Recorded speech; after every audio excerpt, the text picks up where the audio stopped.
Hello and welcome to the Timeshift. I'm Chris Hall, and this week we're reviewing the latest episode of Doctor Who entitled The Tsuranga Conundrum. There's a title I'm fairly certain that I won't be getting wrong at all over the course of this week's Timeshift. Oh dearie dearie me.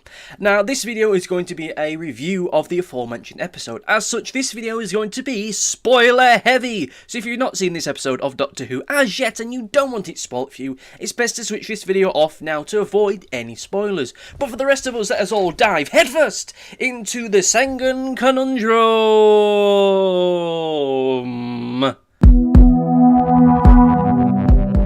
Another week of the Timeshift, another week without the new intro sequence.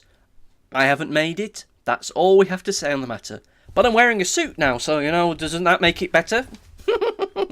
Oh god, I've sold out, I've jumped the shark, I'm looking more like some kind of crappy sci-fi YouTuber every day. Oh dear, we'll just have to go on and continue on as best we can. But before I give you my opinions of this week's episode of Doctor Who, what did you think, dear viewer, about this week's episode of Doctor Who? Did you love it? Did you hate it? Let me know in the comment section whichever website you're watching this on, and I will get back to you shortly, either directly in the comments themselves or a later video. As for myself, I thought this episode was fine. Perfectly fine. It was the Chris Chimboliest episode that ever has been Chris Chimboliest. It is by far and away better than last week's episode, but at the end of the day, it just feels like filler. There's not really much else I can say about it. Most of the issues that I have around it surround the big monster of this week's episode. I know for a lot of people they love him, they find him cutesy and fun, but for me, yeah, we'll get onto that shortly. I have to say that, yeah, I did enjoy all the character development moments, just about everybody does, because, well, that's what Chris Chibnall really excels at. And I think at this point, saying that the interpersonal character development moments are fantastic is kind of not needed. Because if nothing else, regardless of how crap the episode is going to get, there may be a little bit moment which gets you a little bit, that's so sweet, kind of a thing going on. And I have to give tip my cap, if I was wearing one, to Christian Mole taking a joke about a guy getting pregnant and then using that as a venue with which to develop Ryan's character even further and to discuss about his issues and his difficult relationship with his father. It really shows how this particular version of Doctor Who is working, where you can take something as silly and kind of daft and quirky as that and end up evolving it into a genuine character moment. Again, take my hat off to him if I was indeed wearing one. However, like I say, I do have some issues with the episode itself. Much like last week's episode, I was enjoying it pretty much up until the point that the monsters themselves really started to appear. But unlike last week, my appreciation and my entertainment of the episode didn't so much rapidly degrade away as much as it just kind of dipped and then plateaued for a little while. I have to say, like I say, that the thing that really killed this episode for me was the little gribbly monster alien. The Pating, as it is known. An alien which sounds like Spike Milligan came up with the name for it. Ah yes, the Pating from the planet Yin Tong Nidlai Po, from the plains of Needle Nardle Nu. Yeah, that's the creature we're thinking of. Yeah, and of course, as pretty much everybody else has already stated now by sheer weight of seemingly millions of tweets, the monster was Stitch. That's what it was. It was Stitch. There's really no getting away about it. It was Stitch. It was Stitch to the moment and to the point of... I don't want to say it, but I feel I have to. It was Stitch to the point of bordering on straight-up plagiarism. I know that I shouldn't be saying stuff like that, and to a degree I don't really agree with that assessment, but... yeah... BBC, Mr. Chimbal, I think it's time to lawyer up because Disney really don't fuck around with that kind of stuff at all. Oh, God. But to be fair, though, the whole concept of a little mischievous little alien-y, monstery demon thing isn't exactly new in either horror or science fiction. We have Stitch, we have Gremlins from Gremlins, we have the Gremlin from the episode of The Twilight Zone, both the movie and the television programme. You also have them from the Roald Dahl book, which I forget the name of, which was going to be turned into a Disney movie called Gremlins. It all comes from a term used by RAF men during the Second World War to describe little glitches and anomalies within their machines and systems. I understand that, and probably you can use that as an excuse when Mickey Mouse starts knocking on your door and asking to see you immediately. But in any case, the monster itself, its cutesy nature, I think, defeated any kind of threat that it really posed to the characters. Though with that said, the big threat came not so much from it, so much as the things that it was doing to the ship. It was just there to eat. It wasn't there to harm anybody directly. Of course, you had Dr. McScientist and his massive emotional exposition dump. Barely 5 minutes into the episode, and we're having the big epic speech that felt totally out of left field. I mean, it's just there like, "Oh, Marie, or whatever your name was, I'm sorry. I really believe in you. You're a great and fantastic person. I'm sure that you'll be a wonderful and amazing doctor in the future. Just believe in yourself. I think you can do it." Seriously, it felt like something out of a bad anime dub. Like, we've got about 30 seconds to fit all this exposition into one point before the character's lips stop flapping. Just put it all in. Doesn't matter if it's coherent. Doesn't matter if it all sounds like one great big verbal diarrhea splurge. Just get it all in there. It was a moment that was totally undeserved. And I don't want to be the person who either nitpicks stuff or is the person who says, "This is how I would have done it," because you're not watching this video for what I would have done. You're watching it for what I think of the episode. But all that could be rectified with maybe a moment where the nurse accidentally drops something and he just kind of looks at her like, "Come on, pick up your game. We've got patience to deal with. You know, you really should think and believe in yourself a little bit more. Stop being so nervous and nebbish." And then, of course, when he dies, he can do the big speech about, "Believe in yourself, just have emotion and feeling for yourself, please, you can do anything if you put your mind to it." Again, and that at least then would have felt a little bit more deserved, and all that would have taken would be maybe an extra 30 seconds of screen time to establish that. Or a line of dialogue, if that, to get that across, but they didn't. We just had the all of a sudden big exposition dump. Then you had Detroit Become Human Man with another exposition dump. And then you had brother of the Space Ace pilot as an exposition dump. Seemingly everybody who wasn't directly related to the Doctor or the TARDIS crew was in some way, shape or form an exposition dump. Ah, my word. But you know what? I'm willing to accept that in the name of fun science fiction adventure, which is what this was to a point. Like I say, the big problems for me come from the little squiggly wiggly stitch alien creature. I found it odd, a weird juxtaposition that last week we had the episode with the giant killer spiders, and then I can't believe it's not Trump shooting that one spider in the back, and the Doctor and everyone being like, "You had no right to do that, I can't believe it's not Trump, you not getting my vote, thumbs down, unsubscribed," kind of a deal from him. And then this week the Doctor feeds a bomb to an alien and then shoots off into the vacuum of space. But luckily, not only can it survive the vacuum of space, it can survive a massive explosion.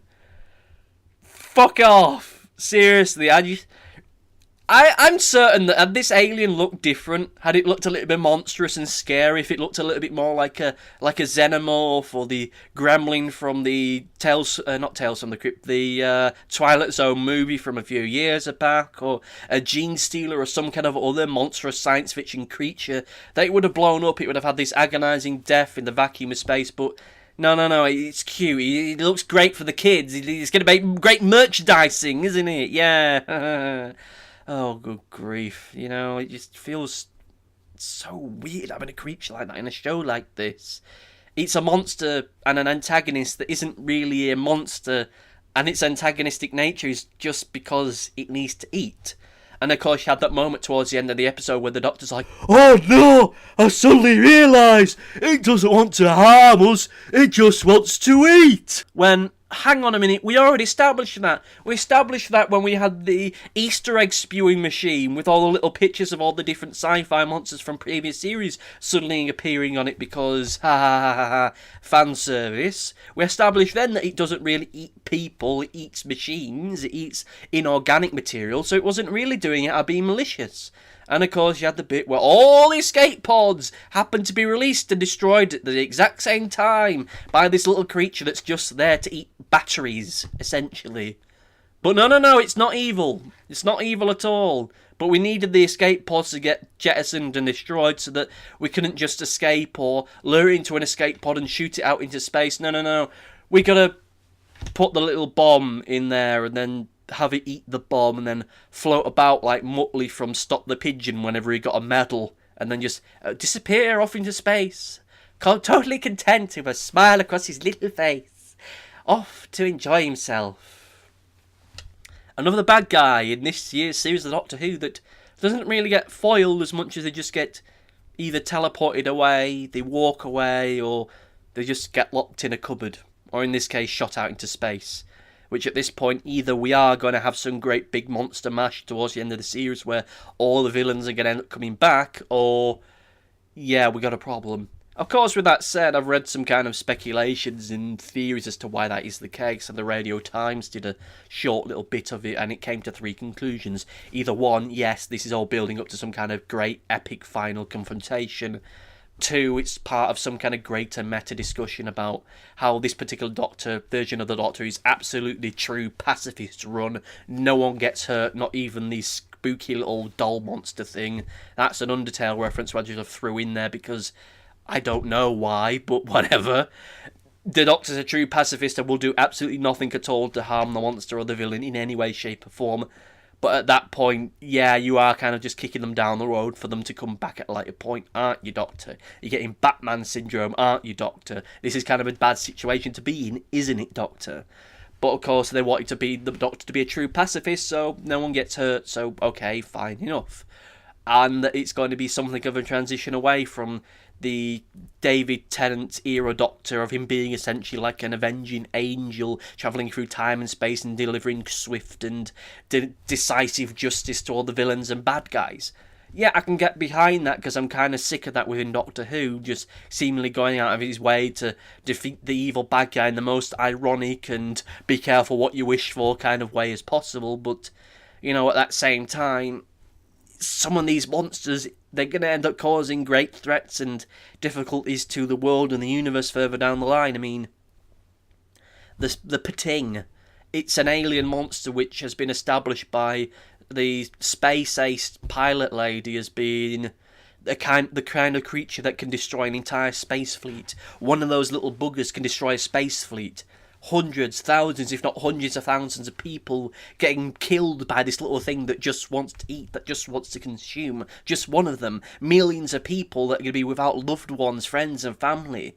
And of course colony ships as well, flying off across the universe, being destroyed by a little creature that just wants to eat batteries, that just wants to eat energy. Entire families huddled round looking at the space and the frontiers that they'll never get to experience, never get to feel as the oxygen runs low and the cold vacuum of space slowly consumes them, looking out to the future that they could have had but have lost, all due to a little alien that is just there to eat. This little creature that now is going to end up destroying other spaceships, put other people's lives at risk, kill them for the simple, pure and silly reason as them just wanting to get from point A to point B, just wanting to go to that party, go to that birthday party, that wedding, to give themselves a new life, to defend their homeland, to give medical supplies to people that need it. But no, it's perfectly fine. Don't worry about all that because the monster's so adorable, isn't he? Oh, I sure hope they've got an action figure or a cuddly toy of him in time for Christmas. All those other people that may have died as a result of it, it doesn't matter. I mean, you know, they probably were bad people in some way, some, you know, unpaid tax or parking tickets, you know. It doesn't matter about them because, oh, he's so cute. He's like Doctor Who's answer to Stitch. What's that noise? Oh, it appears the Disney people are onto us. Oh, no! And so the performance section, this isn't really going to take long because everybody did what they needed to do. Jodie Whittaker's Doctor, I still am waiting for that turning moment where I can be 100% sold on them being the Doctor. I mean, she's doing a fine enough job, I am enjoying her. But I think that, again, as I've said time and time again, the TARDIS crew phenomena is something that isn't really helping her grow and develop as the Doctor. Too much screen time is spent particularly around Ryan and Graham. Yaz is still kind of just there, and seeing as next week is going to be the Yaz episode, I suppose that's just what we're gonna be doing now, isn't it? But whatever. I think that the extended cast were fine for the most part. For the most part, of course, it comes down to the dialogue that they had to deliver as well as their particular place within the story itself. I think that Detroit Become Human Man was an interesting presence on screen. It's just a shame that he didn't really do much of anything aside from spout exposition. Mr. Doctor Man was fine for what he was, even though his acting during the big dramatic speech bit felt flat and wooden. His assistant felt flat and wooden.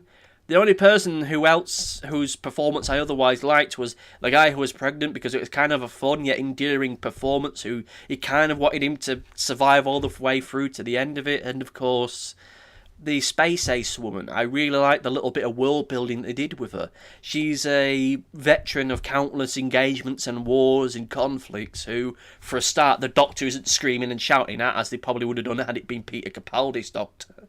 They just acknowledge, yeah, you were in the army, so was I, and, we did what we had to do, and she didn't exactly revel it and think about it being glorious. Her big thing was the fact that she wanted to be a service person. She wanted to stay within conflict and service for as long as possible, so as to prove to the universe, to the galaxy, to the Federation or the Union or the Confederation or whatever it is that the humanity's a part of, that humans can do it too. That humans can be part of this greater society that they're part of. That she's got putting herself in harm's way, not just by being in conflict, but by using this strange way of interacting with machines that she ends up doing towards the end of the episode, so as to prove herself and humanity. She's not doing it for glory or for medals or to be some kind of killer, crazy, blood-soaked monster person. She's just doing it so as to open the door for other human beings. And that if her big worry is that if people find out that she had a heart condition as a result of using this technology, that whatever, again, confederation or federation that humanity is a part of now, humans won't be involved in the military whatsoever. They might not be involved in space flight at all whatsoever. And she doesn't want that. She's willing to put her life on the line more than just being a service person to ensure that humanity has a stake in the universe and the galaxy, which I think is an interesting thing. I would have liked it had that being a little bit more into play of it. I know some people have been a little bit grumblesome about the world building in terms of the science fiction aspect of Chris Chimble's work thus far, but I think if this is an indication of it, as was the second episode, there's interesting stuff there, but it's so subtly put into it that it's either something that will never be explored or developed further, or it's just there for flavour. And I'm perfectly fine if it's just there for flavour.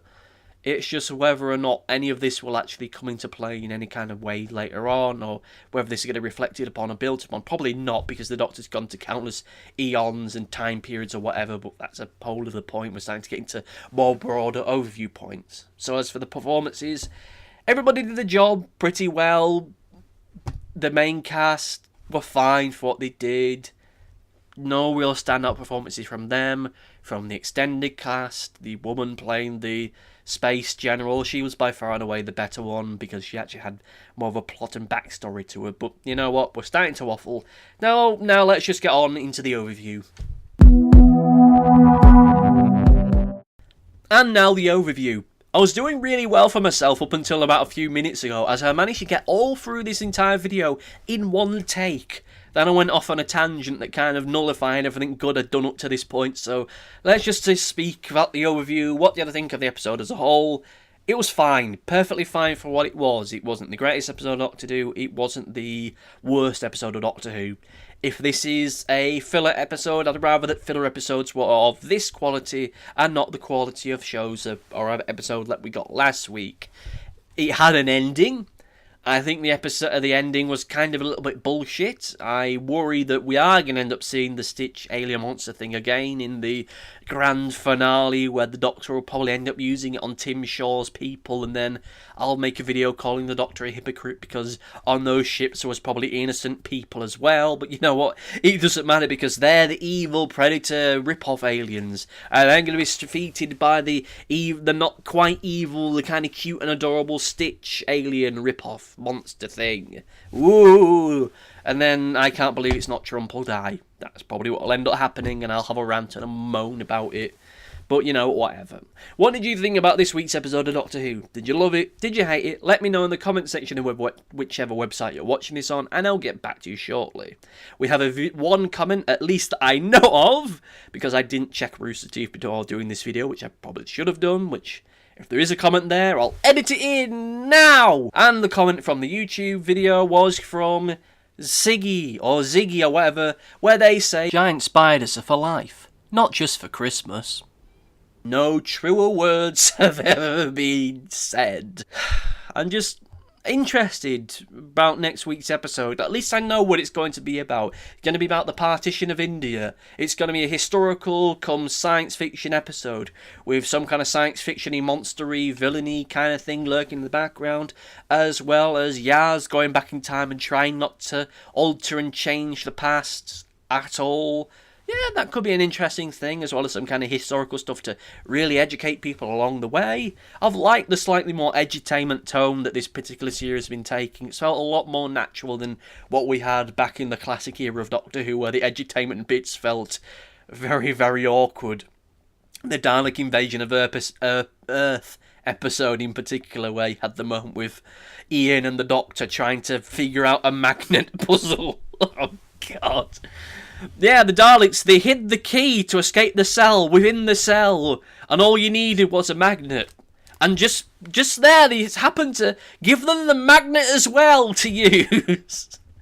Seemingly, they hoped that humanity didn't have hands when they made these things. Oh, good grief. But you know what? The bits we've had thus far, this series have been fine, enjoyable. Some of it just feels like straight up techno-babble, but you know what? It's at least convincing techno-babble. I kind of, on the one hand, long for the reverse of polarities kind of explanation, but you know what? If they want to do it a little bit more sciencey, that's fine by me. If nothing else, it may quieten down those people that call it science fantasy.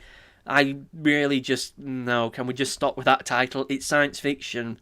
What's the difference between science fiction and science fantasy? Or one's a little bit more scientific than the other. They're both filled with techno-babble at the end of the day, and some of that science in about a few years' time is always going to end up being a little more than a little bit out of date anyway. There's always going to be stories that are a little bit more about character and a little bit more about emotion than cold hard science. So the notion of there being a distinction between the two of them is kind of bullshit. And it's only really brought about from people that really don't want their science fiction being mistaken for Star Wars or some other kind of popcorn science fiction-y kind of product, but that's a rant for another time. I hope you enjoyed this episode of the Timeshift. I will be back next week to watch the Demons in Punjab episode. I believe that's the title, and if it is, go me from knowing the title of an episode in advance. It looks exciting and interesting. Like, share, subscribe, and click your bell for more videos from me in the not too distant future.